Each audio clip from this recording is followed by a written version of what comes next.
Kalau mau aktifin BPJS yang nggak aktif gimana? Oke. Ini Jawab, Mel. Oke. Ini pertanyaan yang mungkin 1 dibanding 1 juta pertanyaan lainnya, karena ini sering banget ditanyain teman-teman. Yang pertama, kita harus tahu dulu nih yang ngebuat BPJS atau kepesertaan yang nggak aktif itu kenapa. Biasanya yang menyebabkan non aktif itu karena tunggakan ya teman-teman. Jadi kalau misalnya teman-teman yang mandiri atau yang maupun kelas 1, 2 atau 3 itu memiliki tunggakan. Jadi kalau ada tunggakan ya pasti otomatis kepesertaan JKN ya, atau nama bahasa awamnya nih, kartu BPJS-nya lah gitu. Itu pasti non aktif teman-teman. Jadi kalau misalnya non aktif ya tentu tidak bisa mengakses pelayanan secara optimal. Nah, gimana caranya untuk mengaktifkan kembali kepesertaan kita? Yang pertama, kita harus membayar terlebih dahulu nih teman-teman tunggakannya. Misalnya teman-teman udah 2 bulan, 3 bulan nggak bayar nih, dan itu disesuaikan dengan kelas yang dipilih. Misalnya teman-teman itu kelas 3 nih misalnya, kelas 2 misalnya. Kelas 2 kan 100.000. Kalau 3 bulan nggak nunggak itu berapa biayanya gitu. Kemudian bisa kalau memang teman-teman udah 1 tahun atau 2 tahun belum membayar, itu kan otomatis biaya lebih gede ya teman-teman. Nah, itu bisa ikut namanya program yang ada di BPJS mengenai New Rehab atau rehab cicilan bertahap.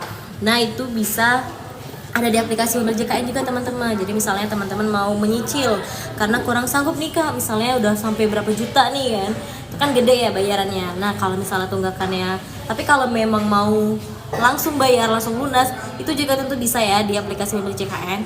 Dan kalau memang tunggakannya sudah lunas, itu otomatis kartunya bakal aktif lagi teman-teman. Jadi diusahakan untuk iuran BPJS itu dibayarkan sebelum tanggal 10 untuk mengantisipasi agar kartu JKN itu tidak non-aktif gitu teman-teman.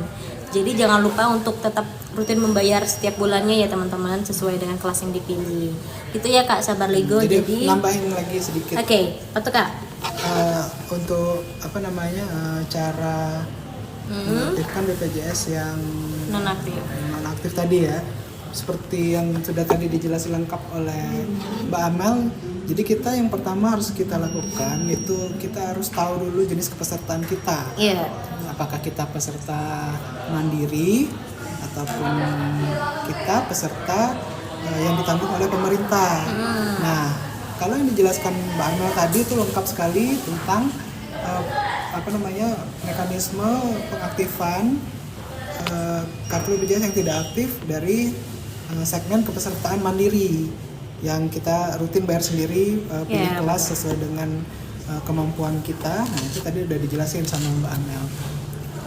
Nah, lalu bisa jadi yang segmen kepesertaan satu lagi, yaitu pesertaan yang ditanggung oleh pemerintah, itu nggak aktif juga. Nah itu harus jadi perhatian kita juga, karena kan yang menanggung ataupun yang membayarkan iurannya itu pemerintah, bukan kita.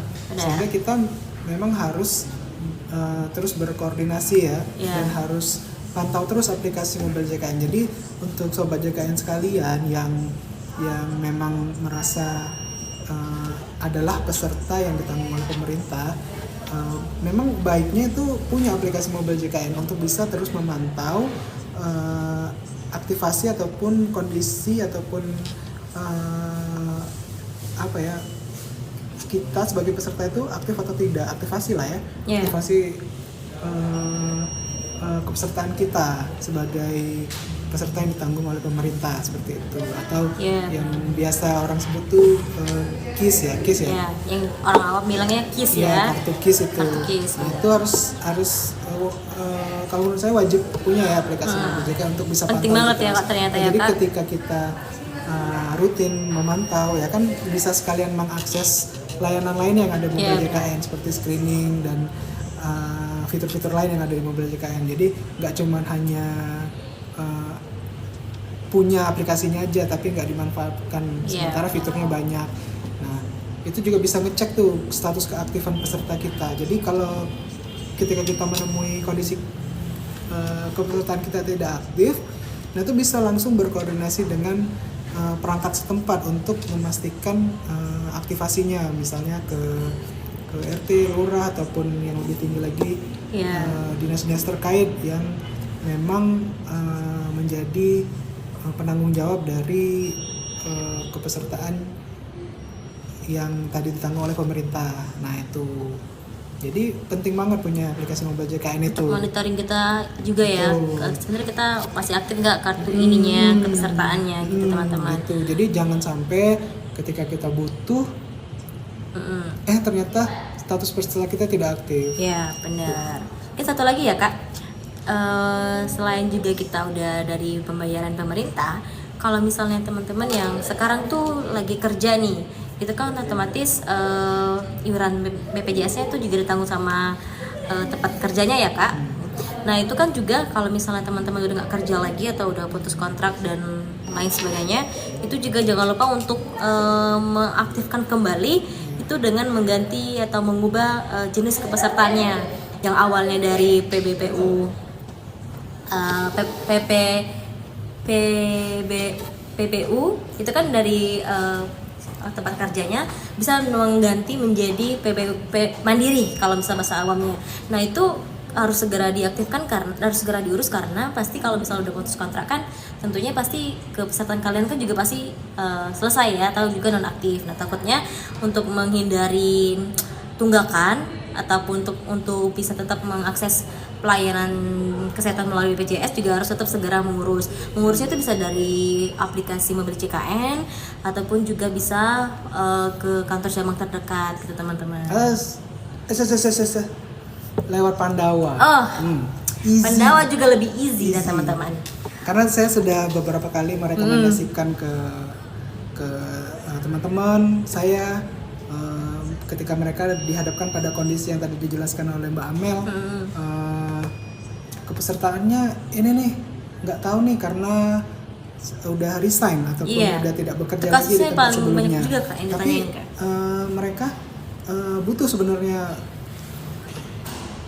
proteksi tadi kan, jadi nggak serta-merta cuma nunggu sakit atau apa, karena mereka memang merasa butuh program JKN ini ya, kepesertaannya tuh. Jadi mereka bertanya tuh, gimana ya Kak kalau misalnya barusan resign nih, jadi BPJS-nya nggak ada lagi, nggak ditanggung lagi, cara aktifnya gimana? Itu gampang banget, bisa lewat Pandawa, Mobile JKN dan lain sebagainya.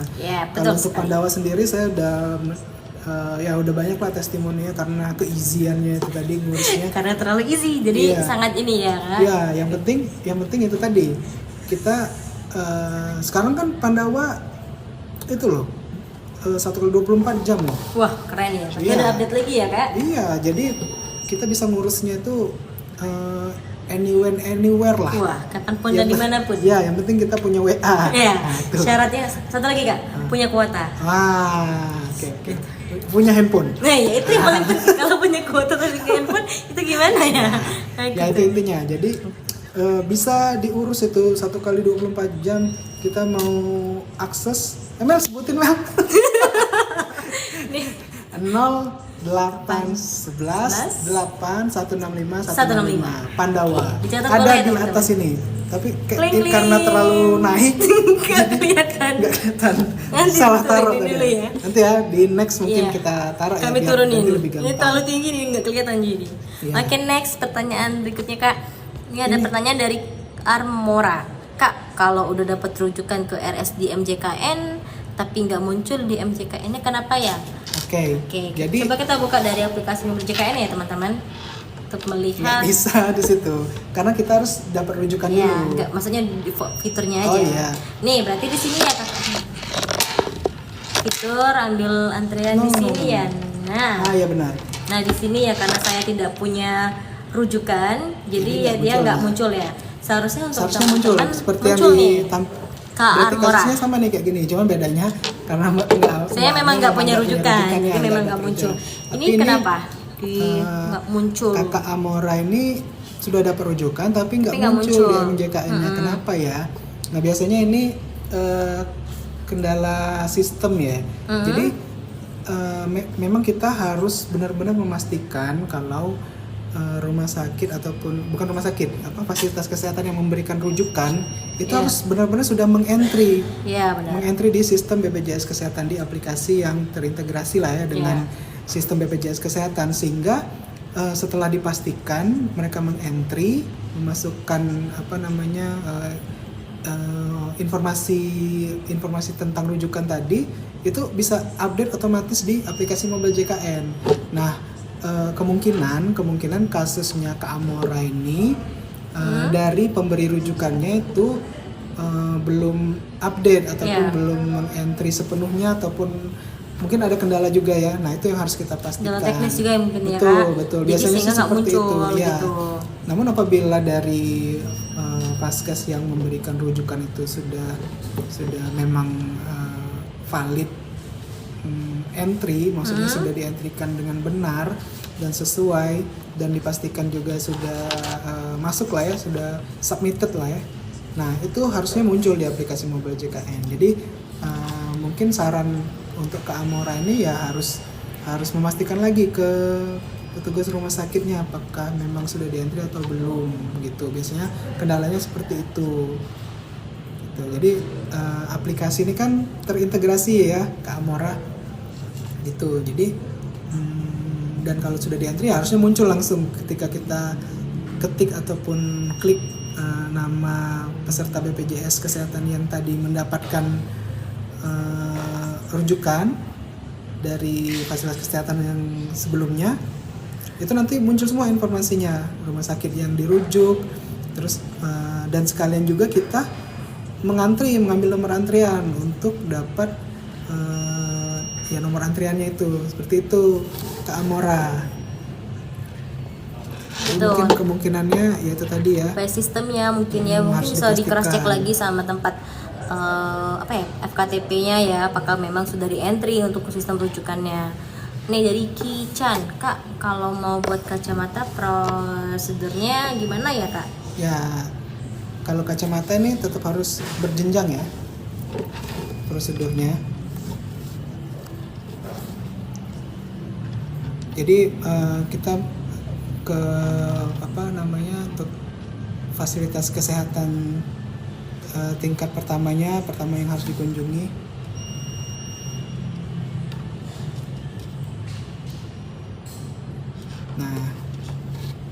Nah ini jadi kunjungan dulu ke Vaskes tingkat pertama, lalu nanti dirujuk ke dokter spesialis mata untuk mendapatkan resep, kemudian baru diklaim di optik yang bekerja sama dengan BPJS Kesehatan. Yeah. Itu tadi kemudian apalagi ya informasi yang bisa diberikan. Jadi untuk teman-teman ya yang pasti sebelum kita ke optik kacamata itu juga tentunya harus bayar rujukan juga ya teman-teman. Pertama juga tetap harus kita pemeriksaan matanya ke FKTP terdekat atau yang sesuai yang terdaftar pada BPJS teman-teman. Kemudian nanti dari sana nanti ada sistem rujukan nih seperti apa akan tindak lanjutnya. Nanti juga kalau untuk pengambilan kacamatanya tentu juga kita harus ke optik yang memang sudah bekerja sama dengan BPJS Kesehatan. Biasanya itu di optik-optik itu yang nanti ada tulisannya tuh di depan atau di dalam optiknya kayak ada logo BPJS Kesehatan atau ada tulisan yang telah bekerja sama dengan BPJS Kesehatan. Nah, itu ya, bisa diklaim. Ya, ada tandanya gitu teman-teman.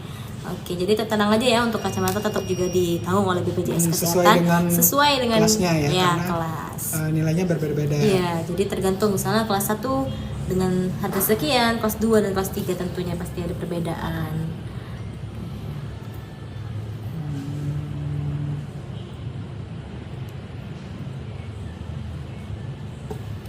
Jadi untuk perbedaannya sendiri itu misalnya kelas 1 itu kisaran harga kacamatanya itu batas maksimalnya itu 330.000. Untuk kelas 2 itu 220.000 dan kelas 3 itu 165.000. Jadi dilihat lagi nih kepesertaan teman-teman itu kira-kira kelas berapa agar disesuaikan dengan biaya kacamatanya sendiri.